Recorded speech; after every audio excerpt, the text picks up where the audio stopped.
pour changer des roses, des fleurs de sauge dont vous apprécierez le beau, c'est violet, c'est mauve, plutôt mauve. Hein. Alors, je continue ma lecture du rouge et le noir. Alors, j'avais surligné encore un passage là. Enfin moi, s'écria-t-il tout à coup, la passion étant trop forte pour être contenue, moi, pauvre paysan, j'ai donc une déclaration d'amour d'une grande dame. Vous voyez, il se valorise non pas parce que Madame de Rênal ou Mathilde de la Mole l'aime, mais parce que ça le met en valeur d'être aimé par quelqu'un d'important. Donc là, c'est un comportement qui cadre bien avec l'état d'esprit d'un pervers ou même d'une personne simplement ambitieuse. Hein.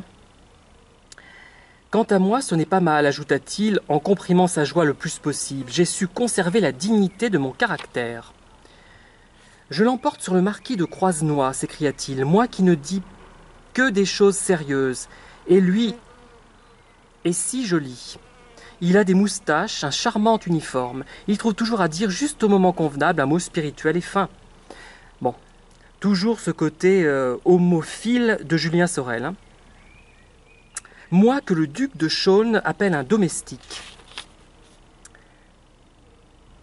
Il se dit, comme son maître Tartuffe dont il savait le rôle par cœur, je puis croire ces mots, un artifice honnête, etc. Donc voilà, ça va dans le sens quand même de la perversion narcissique. Hein. Julien, ivre de bonheur et du sentiment de sa puissance, si nouveau pour un pauvre diable, entra à l'opéra italien. Il entendit chanter son ami Geronimo.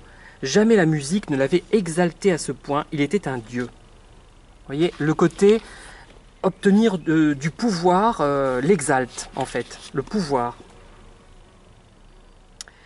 Dans la bataille qui se prépare, ajouta-t-il, l'orgueil de la naissance sera comme une colline élevée, formant position militaire entre elle et moi. C'est là-dessus qu'il faut manœuvrer. Manœuvrer, encore du vocabulaire guerrier.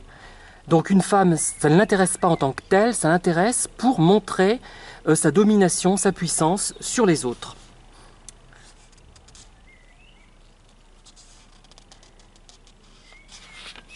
Alors je continue.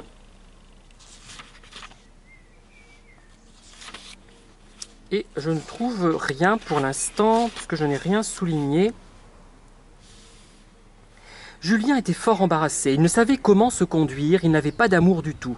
Dans son embarras, il pensa qu'il fallait oser, il essaya d'embrasser Mathilde. Vous voyez, c'est encore une bataille, c'est encore la guerre, en fait, lui il fait la guerre, Julien Sorel. Hein.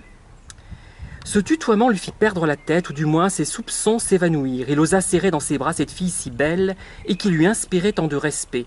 Il ne fut repoussé qu'à demi. Voilà. Vous avez assez admiré cette sauge et je vais passer à un autre coin du jardin pour poursuivre cette lecture. À bientôt.